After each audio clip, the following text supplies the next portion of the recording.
जंग अजीम दोम या दूसरी आलमी जंग एक आलमी तनाज़ा था जो 1939 से 1945 ईस्वी तक जारी रहा।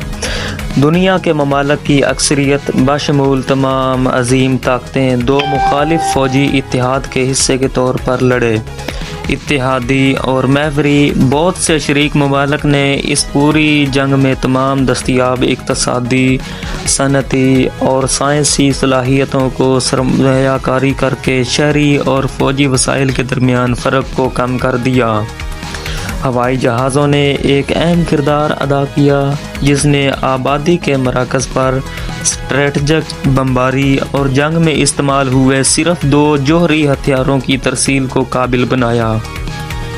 ये तारीख का अब तक का सबसे मोहलक तनाज़ा था जिसके नतीजे में 7 से 8 करोड़ हलाकतें हुईं। होलोकॉस्ट समेत नस्ल कशी, भूख, कत्ल आम और बीमारी की वजह से लाखों अफराद हलाक हुए।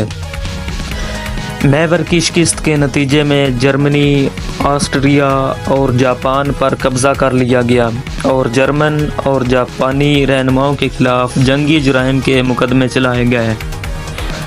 मोहतरम सामीन, आज की इस मुख्तसर सी वीडियो में हम जंग अजीम दोम की ज़्यादा से ज़्यादा मालूमात आप तक फ़राहम करेंगे, लेकिन इससे कबल हमारी आपसे गुजारिश है कि अगर आप इस चैनल पर नए हैं तो प्लीज़ चैनल को सब्सक्राइब कर दें और साथ में लगे आल के बटन को भी प्रेस कर दें।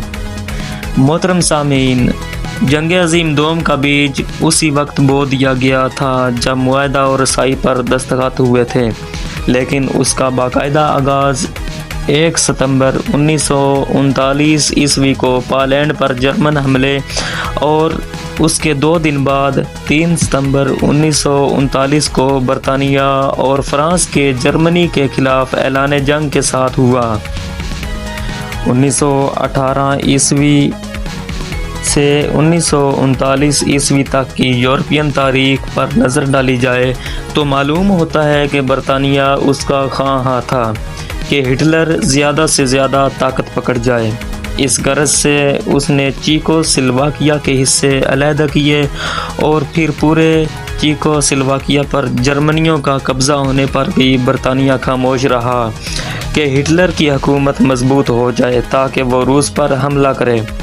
मगर जब हिटलर ने रूस पर हमला करने की बजाय पोलैंड पर हमला कर दिया तो अंग्रेज़ घबरा उठे और उन्होंने पोलैंड की हिमायत में नाज़ी जर्मनी के खिलाफ हथियार उठा दिए। प्यारे दोस्तों, बहरुल काहिल की जंग के आगाज़ की तारीख़ों में 7 जुलाई 1937 को दूसरी चाइना जापानी जंग का आगाज़ या उससे कबल 19 सितंबर 1971 को मंचूरिया पर जापानी हमला शामिल है। बरतानवी मुअर्रिख AJP टाइलर के मुताबिक चाइना जापानी जंग और यूरोप और उसकी कॉलोनियों में जंग एक साथ शुरू हुई और ये दोनों जंगें 1941 में दूसरी जंग अजीम बन गईं। दूसरी जंग अजीम के लिए दीगर नज़रियाती आगाज़ की तारीख़ों में 3 अक्टूबर 1935 को हबशा पर अतालवी हमला शामिल है। बरतानवी मुअर्रिख एंटोनी मेवर दूसरी जंग अजीम के आगाज़ को खलकन गोल की लड़ाइयों के तौर पर देखते हैं जो 22 से सितंबर 1939 तक जापान और मंगोलिया और सोवियत यूनियन की अफवाज के दरमियान लड़ी गई थी। कुछ मुअर्रिख हस्पानवी खाना जंगी को दूसरी जंग अजीम के आगाज़ या पेशकश के तौर पर देखते हैं। जंग के खात्मे की सही तारीख पर आलमी सतह पर इख्तलाफ है। उस वक्त आम तौर पर यह कबूल किया गया था कि जंग 2 सितंबर 1945 को जापान के रस्मी हथियार डालने की बजाय 15 अगस्त 1945 JV डे की जंग बंदी के साथ ख़त्म हुई, जिससे एशिया में जंग का बाज़ाब्ता तौर पर ख़त्मा हुआ। 1951 में जापान और इत्तेहादियों के दरमियान एक अमन मुआहदा हुआ। 1990 के जर्मनी के मुस्तकबिल के बारे में एक मुआहदे ने मशरकी और मगरबी जर्मनी के दोबारा इत्तेहाद की इजाज़त दी और दूसरी जंग अजीम के बाद के बेशतर मसाइल को हल किया। جاپان اور سوویت یونین کے درمیان کبھی بھی کسی رسمی امن معاہدے پر دستخط نہیں ہوئے۔ حالانکہ دونوں ممالک کے درمیان جنگ کی حالت 1956 کے سوویت جاپانی مشترکہ اعلامیہ کے ذریعے ختم ہو گئی تھی، جس نے ان کے درمیان مکمل سفارتی تعلقات بھی بحال کر دیے تھے۔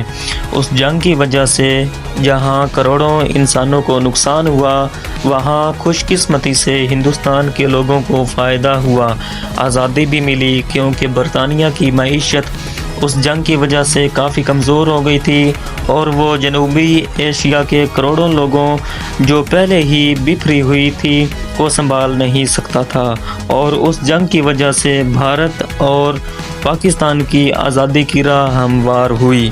جنگ کے عالمی منظرنامے پر دور رس اثرات مرتب ہوئے۔ تاج برطانیہ کا سورج غروب ہوا اور جنگ کے بعد اسے اپنے کئی نو آبادیات میں سے نکلنا پڑا، جس میں ہندوستان بھی شامل تھا۔ دوسری جنگ عظیم کے بعد عالمی منظرنامے پر دو بڑی طاقتیں نمودار ہوئیں، روس اور امریکہ۔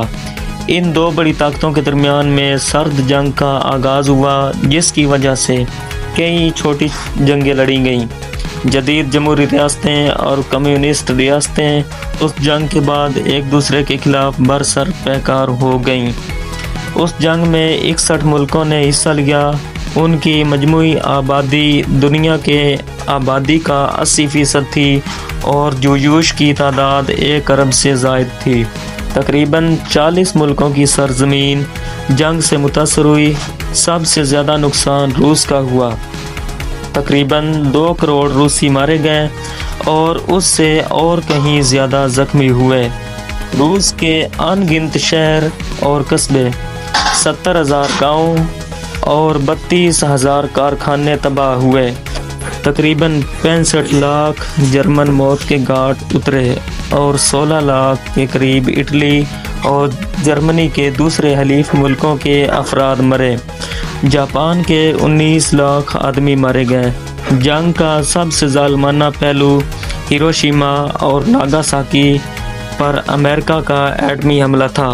جاپان تقریباً جنگ ہار چکا تھا، لیکن دنیا میں انسانی حقوق کے نام نہاد ٹھیکیدار امریکہ نے اپنی طاقت کا مظاہرہ کرنے کے لیے لاکھوں لوگوں کو موت کے گھاٹ اتار دیا۔